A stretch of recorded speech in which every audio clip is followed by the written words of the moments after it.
અહીંયા ભગવાને ગિરિરાજજીની આખી લીલા પૂર્ણ કરી અને ભગવાને શું કર્યું તો કે 7 દિવસની અંદર ઇન્દ્રના ગર્વનો ભગવાને અહંકારનો નાશ કર્યો.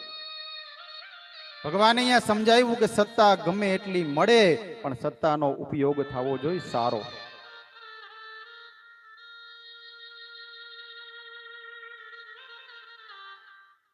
અત્યારે આપણે જોવા જાય તો ભારત દેશની અંદર ઈરાન ને ઈરાક ને આ બધા દેશોના યુદ્ધ ચાલે છે.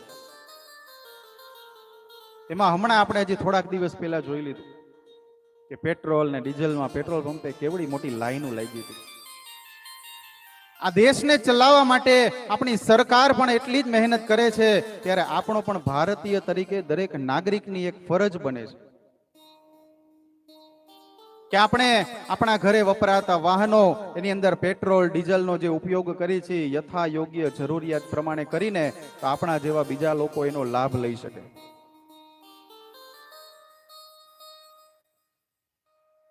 આપણા દેશની સરહદે રહેલો આપણો સૈનિક કે જે આર્મીની અંદરમાં ફરજ બજાવે છે, એ પણ જ્યારે એ ફરજ બજાવે છે ને ત્યારે આપણે બધા રાત્રે સૂઈ શકીએ છીએ શાંતિથી. ક્યારે બીજો દેશ ચડાઈ કરે ને એની આપણને ખબર ન હોય પણ પેલા એને ખબર પડે છે.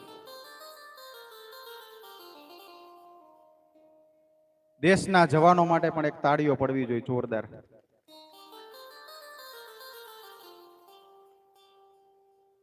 એવી રીતે દરેક શહેરની અંદર આપણા રક્ષણ માટે પોલીસની સેવાઓ આપેલી છે, 108ની સેવાઓ આપેલી છે.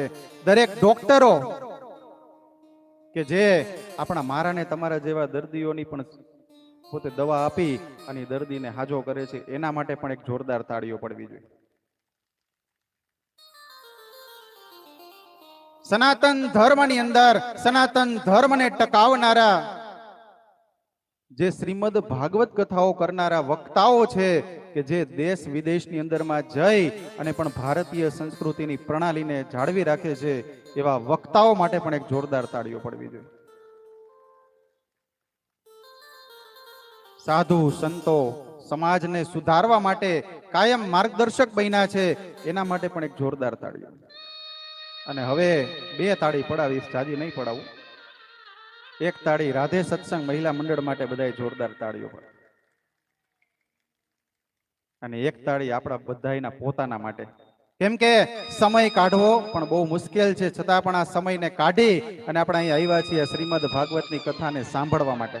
એટલે આપણા માટે તો જોરદાર તાળીઓ પડવી જોઈએ. અને એક તાળી મારી આ સંગીતની ટીમ બેઠી ને બધાય અને મારા ઉપાચાર્ય બધાય માટે.